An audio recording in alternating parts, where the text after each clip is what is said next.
What is up, guys? This is Trav, back again with another episode of TravTalks. Today we are talking about a set of movies. Honestly, this is gonna be pretty cool. Like, I have seen several movies in the past month. One of those has been more than once, and you probably know which one it is. But, guys, like, I haven't been on here in like a while, and I don't mean like food reviews. Yeah, like I've filmed stuff and like and put out edits for you, but I haven't been on the podcast in quite some time. And honestly, guys, it's because of work. Work has been like having me on the schedule way more often. So I just want to come on here before we get into like these movies, and just apologize for like the lack of like, I started this podcast like a few months ago, kind of with Ryan, like both agreeing, there would be episodes with him and just me and other people, just talking about whatever the heck we want. I think this is a really cool, kind of a cool platform to do stuff on, and also it's helping out Ryan's channel. Go check out Ryan's channel at Worst Reviews.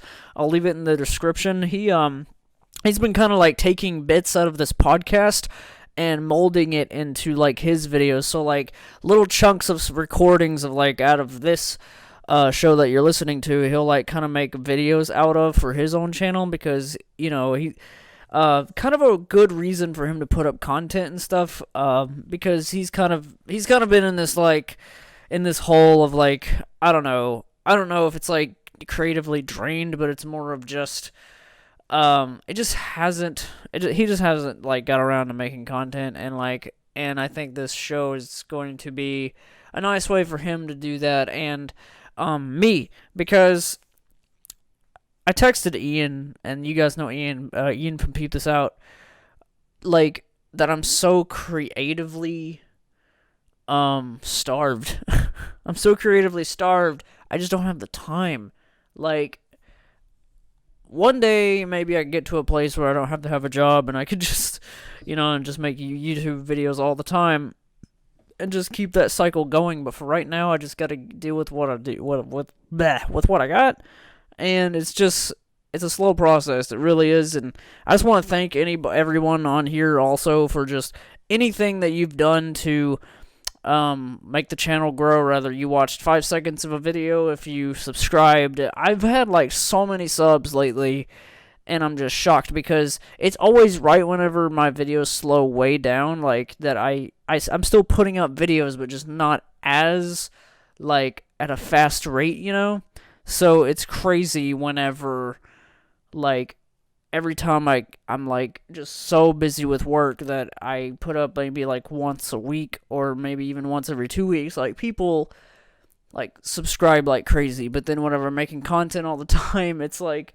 weird how like nobody really subscribes. So it's this weird spike lately, and according to my analytics, it's like it's spiked, and it's really weird. So I thank you, and thank you for joining. Guys, I think that with my job and the way that it's been lately to me, and being so busy, I mean, I'm making the dough, it's like I'm doing my thing. I gotta make a living and everything, and like it's been really good money, so I don't regret that.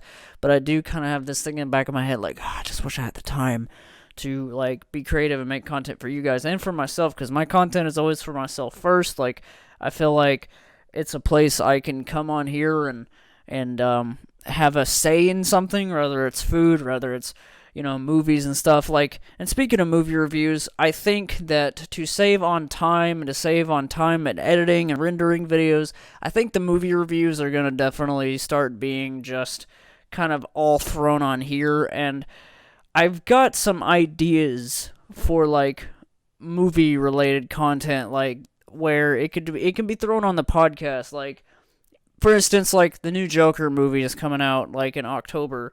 We could do episodes that's talking about multiple, like, movie news-related things, like just talking about what we feel. Like, I know very soon I'm going to make an entire episode based on Robert Pattinson as Batman. Me and Ryan are going to be talking about that, because I'm really excited to talk about that, because I feel like I got something to say. I got something to say about that I'll save for later. But this episode, guys, I'll shut up and just go straight to it. I've seen Aladdin, Rocketman, and Godzilla King of the Monsters, and I just want to come on here and just kind of do like short non-spoiler reviews on each one of these, because with all the time that it would have taken me to do single non-spoilers reviews of filming myself and all of that, I'm not saying that those are completely over with and done, but I'm seeing the end of them, because just the time that it takes. I put so much time and effort in just doing food reviews alone. I don't need something else that takes longer to edit and stuff like that, to weigh me down. So I feel like the podcast is just so much easier and just works for me. So, like, I think you're going to start seeing a lot more just weekly podcasts. And what I was doing back whenever I started making this was, like once every Friday. And if that works for you guys, let me know. Friday I think is a good day to put up a weekly show. It's just this, like, it's needing ideas and having the time to be able to edit an hour show. And I'm also going to start putting stuff in the description, like the timestamps of what you can skip to, because most people aren't going to sit and listen for an hour. That's just how it is. But so, you'll have the capability of, like, skipping to whatever story you want. And let me know in the comments also if it's a good idea to maybe split different parts. Like, what I'm talking about right here could be split into, like, the beginning of the show and uploaded as, like, a separate video. Like, just kind of cut the hour into, like, maybe 4 pieces to upload each 4. I don't know. Just, like Ian's always says in his live streams, is, like, you gotta you gotta change things, mix it up, make tweaks to your channel to refresh it and keep it kind of new, and just keep things flowing, because doing the same thing over and over really gets old. But anyway, I said many seconds ago that we'd be jumping into the reviews. Okay, so first, let's just go ahead and talk about Aladdin. Guys, Aladdin was actually way better than I expected it to be. I did not expect this movie to be as good as it was. Will Smith as the genie, I was totally blown away by, like, how actually good that he is. And and nobody should compare him to, like, Robin Williams in Aladdin, because he just did his own kind of version, and the animated versus live action is always going to be a little bit different. I love that dynamic, and I also want to say this.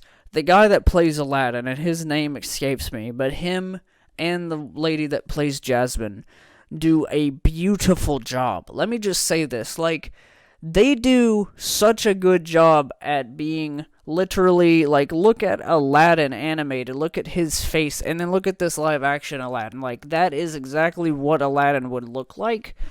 And I actually probably prefer the live action character of Aladdin than I do with the animated. Now, let me just say this about my love for the animated movie. I didn't grow up with it like everybody else. I'm a huge, I love animation, and I love animated movies so much. But Aladdin was just something that I never, like, it's just one of those movies. Like, my mom it wasn't like she never let me watch it. It was just like, it just never was in my life. And it's sad, because I love that movie. Like, I love Aladdin. And the new live action one is just everything I could have hoped for and more. Like, I had such low expectations going in, like, I'm just going to watch this movie, and it's more of like an Ashley thing, because I paid for her ticket and everything, like, just, I'm going for her because she's a Aladdin fan and everything, and I walked out pretty satisfied. Like, I had a lot of fun with it. Do some things in the movie, like, really, like, kind of weigh it down. Like, I don't know how to explain this, but stuff that they do in the animated, they brought over to this. Like, for instance, like, this is a non-spoiler review, but, like, I don't know, like, I think somewhere in the animated movie, the genie would do stuff like make a pencil, like, appear out of nowhere and, like, draw on a piece of paper or something, and then he would still do that as Will Smith as the genie in the new Aladdin, and it just kind of, I don't know how to explain it, but, like, if you're gonna go with real life, I feel like it could have been grounded a little bit more, like, because obviously something like a pencil or maybe a typewriter or something like that, isn't like Aladdin takes place in like a different time other than modern day. So I get pulled out a little bit when it's like the genie's just kind of like, I don't know, dancing around with all these objects and stuff that don't actually exist in their world as is. And I think that works way better in the animated, but I think they went kind of far with that part of it. But speaking of dance numbers, one of the best dancing sequences in the entire like any live action directly from animation, like brilliantly done. Like there's one in near the middle of the movie that is just like, I was shocked Will Smith, just like I knew he had moves, but like he really he really shines as the genie, and I really Jafar was like kind of, I don't know. I think they could have cast him as like an older man, like a Jeremy Irons or something like that. I think that would have been like really, really cool. I don't I really liked him though. I'll say this, like he played the Jafar in this movie played a like really good villain for what it was. And I was really shocked. Like in the trailers I wasn't sold. This movie just looked kind of okay, and I walked out being like, okay, that Jafar is like actually pretty good. Like you kind of believe him a little bit of being evil and everything. Like I don't know, it really rides this line of some things were okay, but a lot of things were great. So I mean that's a very positive look on the new Aladdin. Like I really enjoyed it. There's so much I could probably go into that'd be spoiler territory, but I'm just gonna steer away from that. But I definitely wanted to review Aladdin somewhere on the channel. So like I don't know. I think Aladdin live action is getting like an 85 for me as a score, because like I really walked out enjoying it. Like like I said though, Aladdin and Jasmine, before I close out this review, like they blew me away with how much they put their absolute heart into it, in more ways than one. Like they really, you can tell they really tried. They really tried, and rather it came through or not, like that's up to the viewer, like for me it really worked, but for somebody else it may not. I really enjoyed their performances. I really, like when I was watching the trailers, like I was like, I don't even think I'm gonna like Aladdin or Jasmine in this movie, and I walked out like, wow, like those two are some good actors, and I'm pretty sure both of them might have some like stage play experience or something. I'm not really sure on that, but anyway, Aladdin's a really fun time, guys. Go see it. It's a huge recommendation from me at the movies now. And that's it for the Aladdin review. I really enjoyed it. I hope you go see it. Just a few days ago, I had the pleasure of watching Rocketman. Oh boy, a year after Bohemian Rhapsody from Queen like came out. If you guys don't know what Bohemian Rhapsody was, it was the movie about Freddie Mercury, kind of a biopic film of Queen. Actually, it is a biopic. And I'm not going to directly compare it.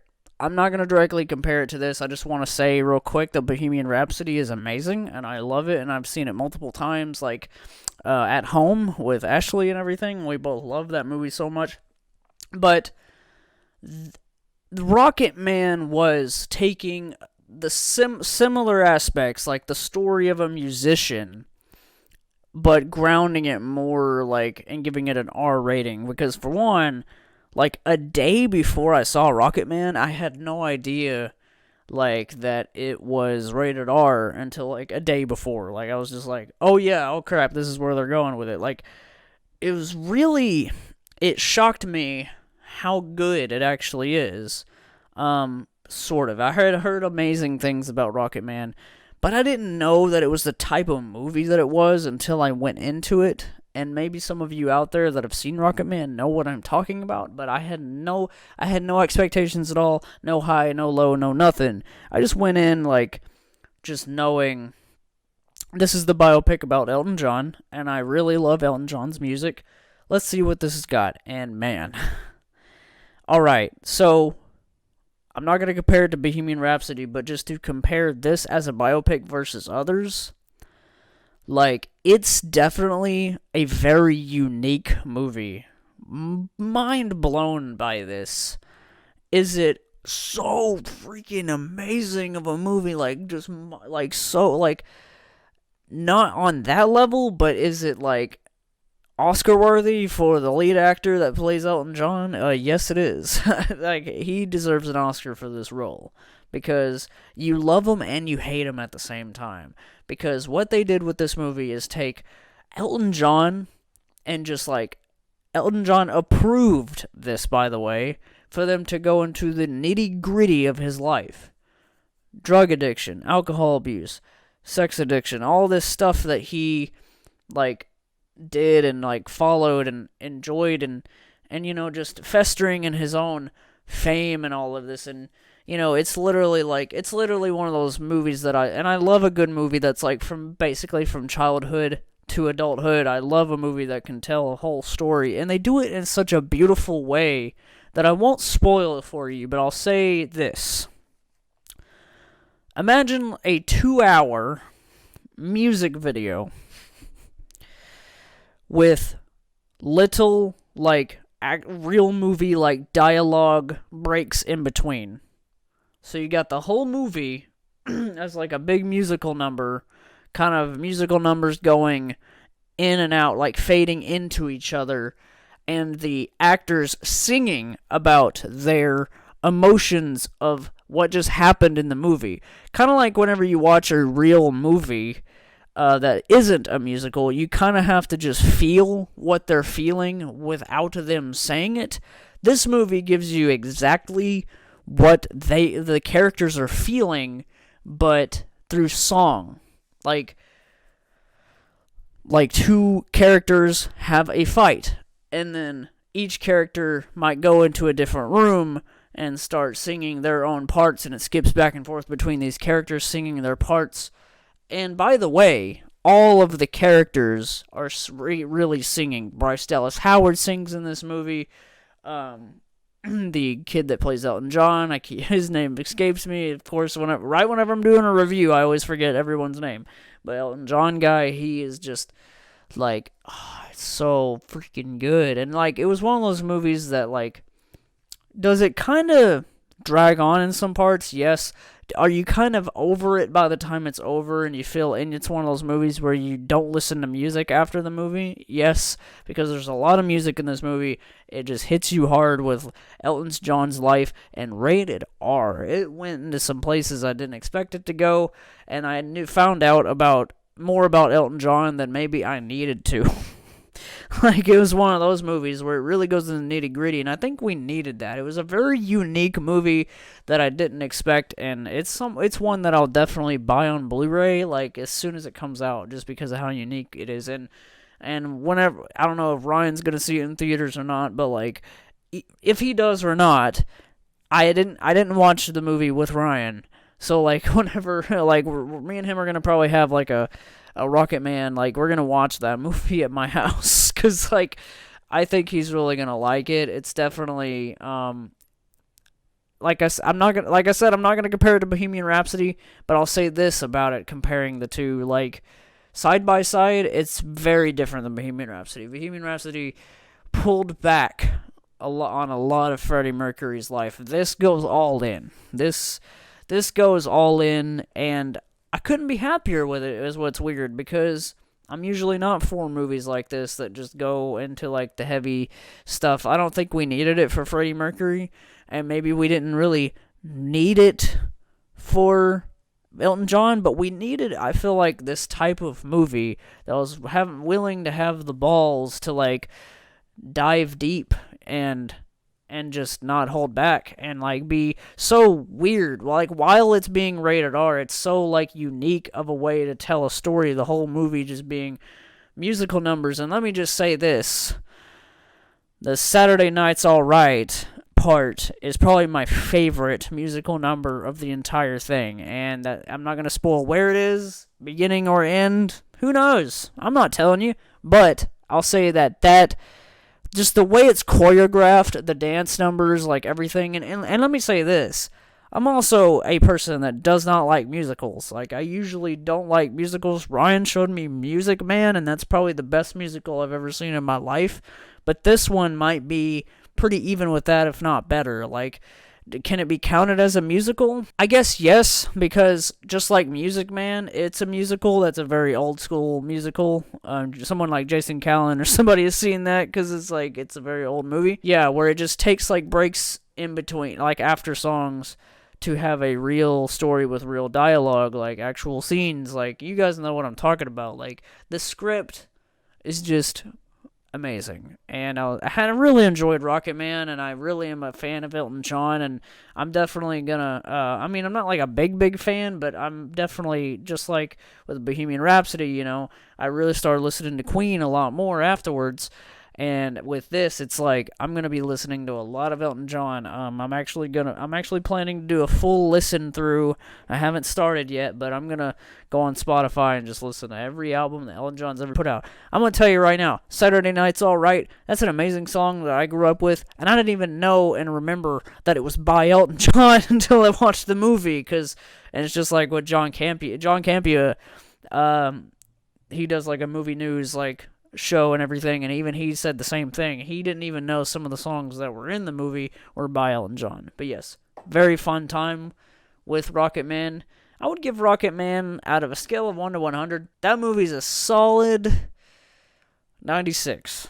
I was going to say 95, but like I feel like it's a tad bit over that. Like, it's really, really good. Definitely go watch Rocketman if you haven't already. Go watch it, guys. It's a fun time at the movies. If you want to go feel good and watch. I don't know how to explain it. Like, it's not like a feel good movie because it goes into a lot of crazy, dirty stuff. But it kind of is like weird because it leaves you with the feeling of good. Like, the ending is beautiful and really like it all leads to the ending. I'll just say that, and it's amazing. So I'm going to shut up about Rocketman and talk about another little film called Godzilla, King of the Monsters. Now, you guys, most of you probably know that I'm a huge Godzilla fan. I've been a fan since I can pretty much since, like, I can remember thinking. Like, when I first started thinking, I've been a fan forever. And I've really dived into this franchise, especially into my adulthood. Godzilla 2014 definitely continued my love for Godzilla into my adulthood. It was one of those epiphanies I had where I'm like, whoa, I need to bring Godzilla back into my adulthood because this franchise is amazing, and it definitely is. And anybody who thinks that Godzilla is for children needs to just wake up and realize, like, well, look at like Marvel, look at DC, look at all these other properties, and like all this science fiction stuff, and you're gonna tell me like Godzilla's just like not for adults. Like, it is. I actually just got out of another showing of Godzilla King of the Monsters, and I will say that this time seeing it, I really, really walked out like, this is much better than the original time that I saw it. I'll say this, Godzilla King of the Monsters, definitely, as a fan, I grew up with, this is a movie for the fans. It really is. It really, really is. Maybe other people will just see this as another monster movie. I don't know. Like, it's definitely a special one. It's definitely a unique one. Same title as the 56 original, directed by Michael Dougherty. Michael Dougherty is, I will say this, after seeing King of the Monsters, he's a really, really good director. I think that he did a great job with what he was given. Like, the script, the story, the story in itself was probably as good as it was going to be. I'll say that about King of the Monsters. I really enjoyed the monster fights. I love, like, they brought back the characters from the Toho. Like, Toho gave them the rights right after 2014 came out. Like, we knew right after 2014 came out, they announced Mothra, Rodan, and King Ghidorah were also going to be involved in the next Godzilla movie. And just seeing these characters, these monsters, these characters that I grew up with, like, transfer into this modern CGI, like the technology and everything that we have now, is just glorious. Every single character design is just perfection. Like, there's not a single design in this movie that any of the monsters have that I don't like. They amped up Godzilla, by the way. He's freaking fantastic looking. I already thought the 2014 design was really good, but I always felt like his dorsal fins, his spikes, or whatever you want to call them, I call them fins, could be a little bigger. And then they make them bigger in this movie. They make them look, and they're the exact same shape as the original film, pretty much. Michael Dougherty is a huge fan of the original movie, and they made his fins look just like that, and it's just fantastic. There's so much to go into with this movie that it's like really overwhelming. I'm just gonna keep it non-spoiler and keep it brief. Like I said, I love the monster stuff. The humans, I think, is where one of my negatives hit. I'm not saying that they're a huge problem. I love the human characters in this over the 2014 characters, minus Bryan Cranston. Bryan Cranston in Godzilla 2014 was not in the movie long enough, and that was one of the biggest mistakes of this movie. They make some choices in this movie, character-wise, that I did not like. So what I'll say to keep it really short, the humans are probably the weakest part of this entire thing. And I'm not saying that you can have a Godzilla movie without humans. Humans have always been incorporated in Godzilla movies. So any of you fans out there that are like, well, we should just get a Godzilla movie with just monsters fighting. You can't have Godzilla for 2 hours straight. It's just not going to work. You got to have some form of on-the-ground story happening. You just have to. It would be really hard to do it any other way. Pacific Rim, for instance, did it beautifully, where that is humans fighting the kaiju. So it did this perfect thing. I'll say this about the fighting part. I feel like when it comes to watching Godzilla take on King Ghidorah and I'm just welling up, my eyes are starting to water because I'm just like, I've been waiting to see something like this for 5 years plus, since 2014, but also since I was a kid. I've always wanted to see a new version, Americanized version of these characters, and it's just fantastic. They still are pulling back a little too much. I'll say that about the movie. 2014 had this big issue. Any of you that know anything about the Godzilla 2014 is they didn't show enough Godzilla in the movie, and everyone's complaint was about that. And in this movie, it was we heard you. Okay, we're going to give you more monsters. They do. And there's a lot more monster screen time in this movie than Godzilla in 2014. It's so much better now, and at least all these characters you already kind of feel because they're brought over from Japan, but just I feel like they still pulled back a little bit. I feel like it's this feeling of ashamed almost. They keep doing the thing where cutting away from monster fights, and I won't say much after that. I just don't want anybody going into this movie thinking it's gonna be an all-out monster brawl, and so much monster screen time. Yes, there's a lot of monster screen time in this movie, but they really still centered on the humans. They really did. They really still centered on that, and it's okay to do that, but to an extent, because this is a Godzilla movie.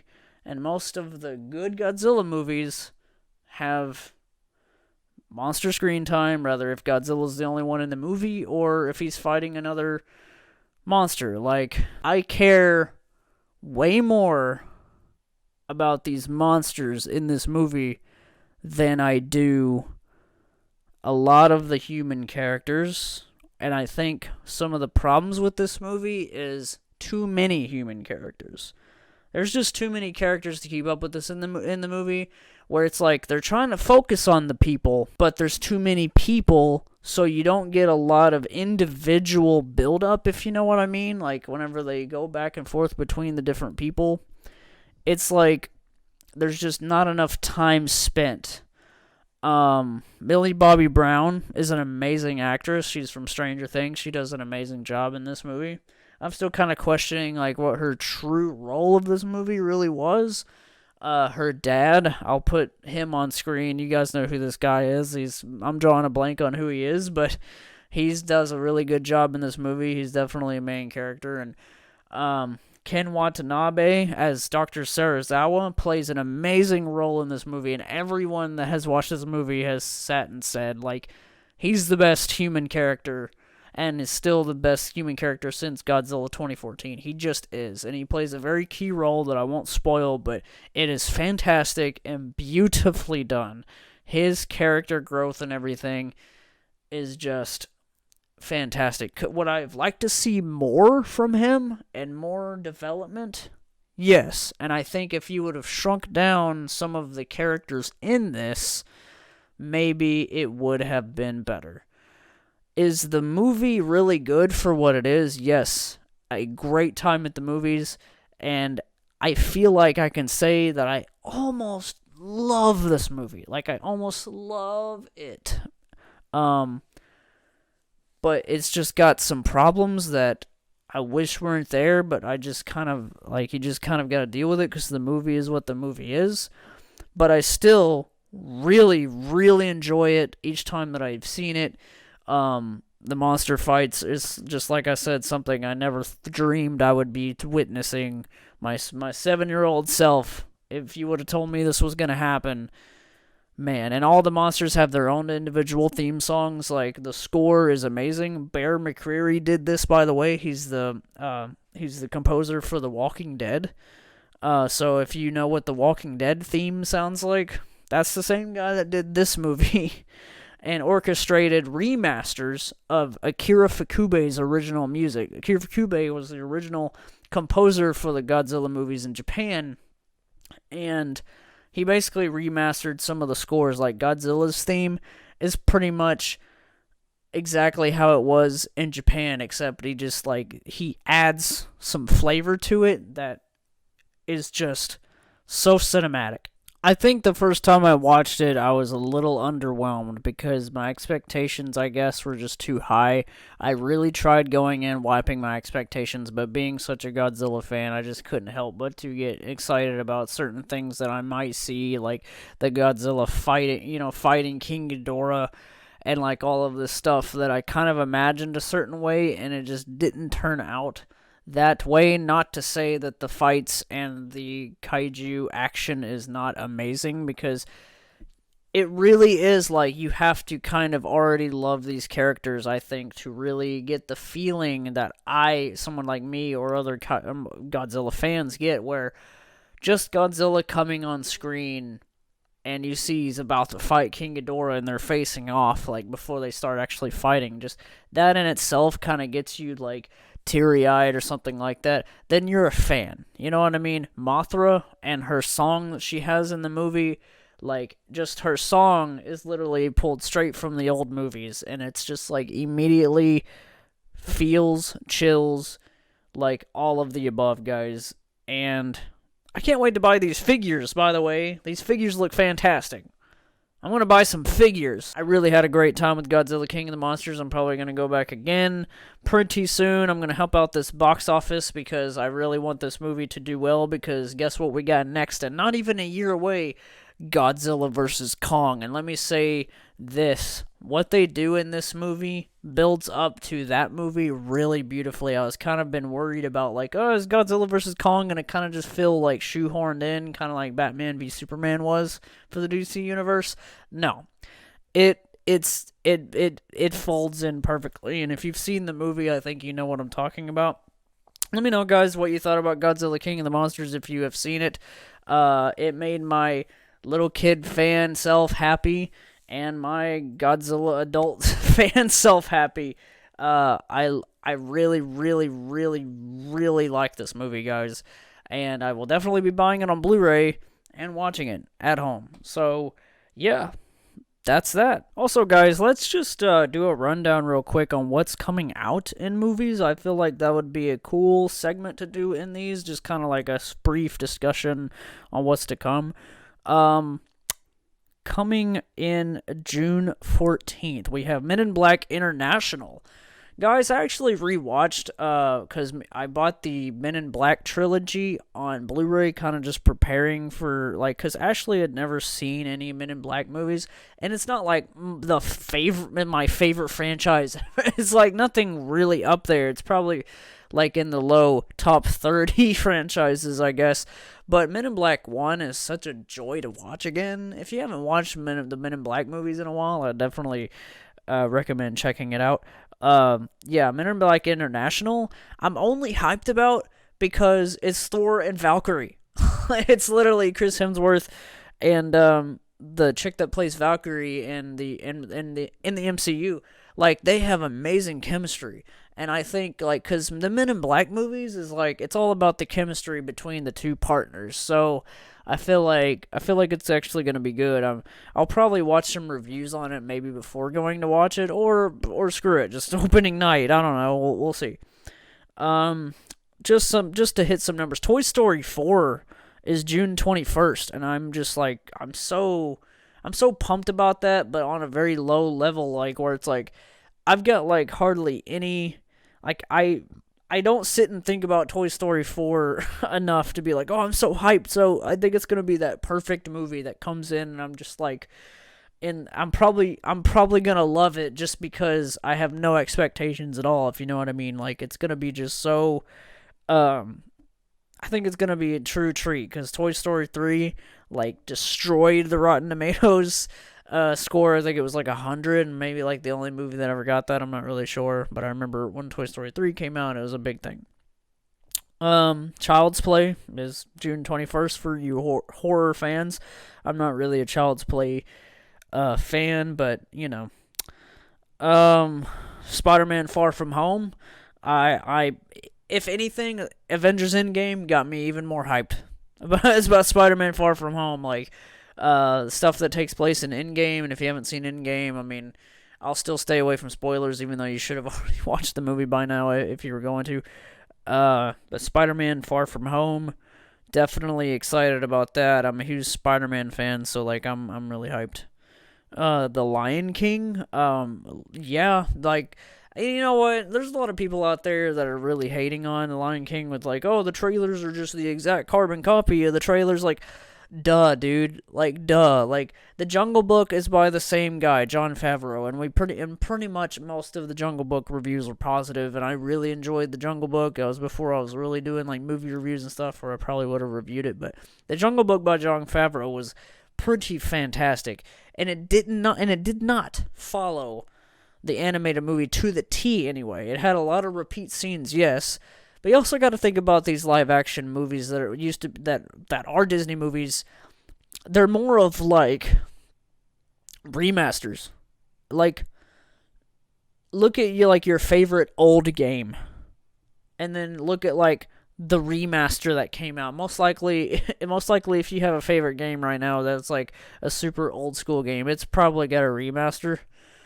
Like that, we're remakes and remasters and sequels. That's what we're. This is 2019, ladies and gentlemen. The Lion King is gonna be the same situation where even if it's like shot for shot, the Lion King that I've already seen animated, it's gonna be fantastic.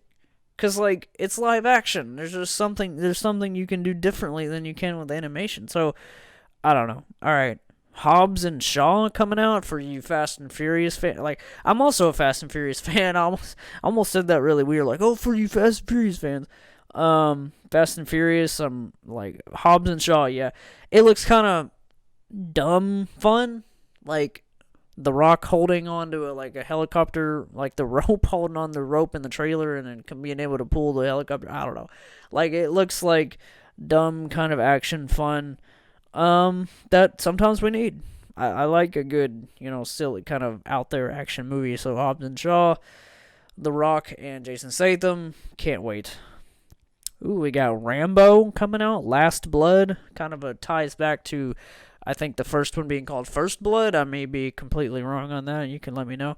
Any Rambo fans out there, definitely let me know. That's September. What the heck?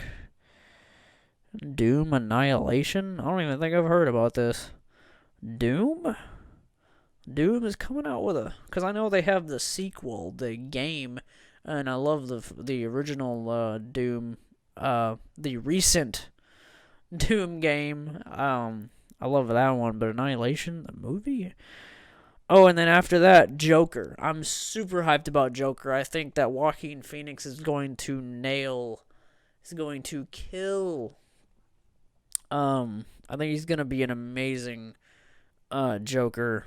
And whatever Batman universe they're trying to build, I'm all in for it already. If it starts with this Joker movie, it's like, I can't wait. I really can't wait. Zombieland 2's coming, and Terminator Dark Fate. Can't wait for that. And Star Wars The Rise of the Skywalker. I am just so I'm so excited about that. Star Wars is another up there with like Godzilla for me on like fandom. I love it. And December couldn't be a better way. Like it coming out in December couldn't be a better way to wrap up the year. I think Rise of the Skywalker is gonna be something special that we haven't really seen before. So, guys, that pretty much wraps up this episode of TravTalks. Let me know in the comments what you thought, and let me know where you want make some suggestions on episodes, or maybe I could talk about multiple different things in an episode. The beauty of this podcast is that it can be about literally anything, and I cannot wait to make more. I promise, guys, I'm really gonna try to make it a weekly thing for you. I really want to try to release one every Friday, but I may miss one Friday every now and then. Maybe upload it that Saturday or something. It just depends on work, depends on where my head's at. Lately, I've just been so overly tired, but I feel the creative juices flowing again, and I feel like, I need to take advantage of it. Like, while I'm feeling so good about making videos, I need to do it. And then whenever I'm not feeling good about making videos, then just not. You know what I mean? Like, I'm just going to go with the flow and go with when I'm feeling good enough to do stuff. So, thank you guys as always so much for listening. I literally love you all, and you guys are the best. You'll be hearing me in the next one. Trav out, and peace out.